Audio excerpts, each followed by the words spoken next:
நான் இந்தியால இருக்கும்போது என்னோட ரிலேட்டிவ்ஸ் எல்லாம் அப்ராட்ல இருந்து வராங்கன்னா நிறைய ஹாஸ்பிட்டல் அப்பாயின்மெண்ட் எல்லாம் வச்சிருப்பாங்க. என்னடா இவங்க அமெரிக்கா ஆஸ்திரேலியா இருந்து எல்லாம் வராங்க, ஹாஸ்பிட்டல் அப்பாயின்மெண்ட் எல்லாம் வச்சிருக்காங்களே, 1 month தான் இருக்க போறாங்க அப்படிலாம் தோணும். கனடா வந்த அப்புறம் தான் தெரிஞ்சது ஆக்சுவலா கனடால பாத்தீங்கன்னா ஹெல்த் கேர் கம்ப்ளீட்டா ஃப்ரீங்க, ₹1 கூட பே பண்ண வேண்டாம். அதே மாதிரி சர்வீஸும் பாத்தீங்கன்னா கம்ப்ளீட்டா ஜீரோங்க. ஏன்னா நாளா போன மார்ச் மாசம் கிட்ட லைட்டா தலை சுத்துது, அப்பப்ப மயக்கலாம் வருதுன்னு சொல்லிட்டு என்னோட ஃபேமிலி டாக்டர் கிட்ட போயிருந்தாங்க. இப்ப பாத்தீங்கன்னா செப்டம்பரா கிட்டத்தட்ட 6 மாசம் கிட்ட இருக்குங்க. அவங்க பிளட் டெஸ்ட் அது இதுன்னு ஏகப்பட்ட டெஸ்ட் எல்லாம் எடுத்து கடைசி என்ன கண்டுபிடிச்சிருக்காங்கன்னு பாத்தீங்கன்னா அயன் டெஃபிஷியன்சியா, அதாவது இரும்பு சத்து கம்மியா இருக்கு. இதுக்கு நம்ம ஊர்ல எல்லாம் 2 மாத்திரை போடலே சரியா இருக்குங்க.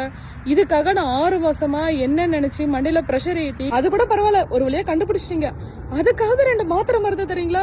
அதுவும் இல்லங்க. இன்ஃபேக்ட் இன்ன வரைக்குமே எனக்கு அது சொல்யூஷனே கிடைக்கல. இது கண்டுபிடிக்கவே 6 மாசம் இருக்குன்னா இன்னும் இதுக்கு மெடிசன் எல்லாம் கொடுத்து அதை ரெக்கவர் ஆகி இதெல்லாம் எப்ப முடியும்னே தெரியலங்க. சோ இந்தியால இருந்து கனடாக்கெல்லாம் வரீங்கன்னா முன்னாடியே அங்க ஒரு கம்ப்ளீட் மாஸ்டர் செக்அப் பண்ணிட்டு என்னன்னு பார்த்து அது கம்ப்ளீட்டா சரி பண்ணிட்டு வந்துருங்க.